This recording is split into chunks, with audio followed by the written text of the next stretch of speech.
Hello everyone, welcome to my channel JDR family. ఇది వచ్చేసి red chilli sauce అండి. ఇంట్లో రెడ్ చిల్లీ సాస్ అయిపోయింది. రెడ్ చిల్లీస్ ఉంటే నేను దాంతోనే రెడ్ చిల్లీ సాస్ చేశాను. ఫస్ట్ టైం ట్రై చేశాను. రెసిపీలో వచ్చేద్దాం. బాయిల్ చేసుకున్న రెడ్ చిల్లీస్ అండి. ఇది యాక్చువల్లీ బ్యాడిగి మిర్చి అలాగే గుంటూరు మిర్చి రెండు కలిపి చేశాను. 10 to 15 గార్లిక్ క్లోవ్స్ వేసాను. బాగా మిక్సీకి వేసుకున్న తర్వాత జీలకర్ర, ధనియాలు వేయాలండి. నా దగ్గర ధనియాలు లేదు, అందుకే ధనియాల పొడి వేసి మిక్సీకి చేసుకున్నాను. బాండ్లీలో ఆయిల్ తీసుకొని జింజర్ గార్లిక్ పేస్ట్ వేసానండి. యాక్చువల్లీ జింజర్ వేసుకోవాలి, జింజర్ లేదు నా దగ్గర, అందుకే జింజర్ టచ్ కోసం నేను కొంచెం జింజర్ గార్లిక్ పేస్ట్ వేసాను. బాగా మగ్గించాలండి, అంటే పచ్చి స్మెల్ వెళ్ళేంత వరకు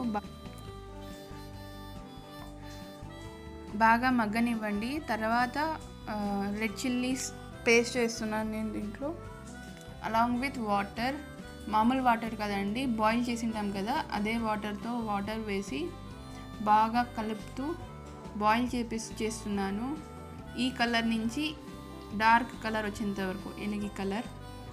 1.5 టేబుల్ స్పూన్ ఉప్పు, అలాగే 1 టేబుల్ స్పూన్ షుగర్ అండి వేసింది. బాగా కలుపుతూ బాయిల్ చేయండి. మూత పెట్టి ఒక 10 minutes బాయిల్ చేయండి. పక్కన వెనిగర్ వేయాలి, దానికోసం నేను సిట్రిక్ యాసిడ్ అండ్ వాటర్ కలిపి పెట్టుకున్నాను నేను. చూడండి, ఇలా బాగా బాయిల్ అయ్యేటప్పుడు నేను కొంచెం షుగర్ వేసాను దీంట్లో. బాగా కలపండి. ఇప్పుడు మనం వెనిగర్ చేసుకున్నాం కదా సిట్రిక్ యాసిడ్తో, అది వేసి కలిపేసి బాగా కలుపుతూ బాయిల్ చేయాలండి. దీన్ని బాగా బాయిల్ చేస్తూ ఉండాలి, మెయిన్ అదే. ఈ కలర్ నుంచి ఈ కలర్ వచ్చేంత వరకు కొంచెం ఆయిల్ సపరేట్ అవుతుంది. ఇప్పుడు చూపిస్తాను చూడండి. కొంచెం దీనికి ఎక్కువ ఆయిల్ సపరేట్ అవ్వదండి, లైట్గా అవుతుంది. చూడండి, బాయిల్ అవ్వేటప్పుడు పక్కన లైట్గా ఆయిల్ సపరేట్ అవుతూ ఉంది. అంతే అండి, ఆఫ్ చేసేయండి.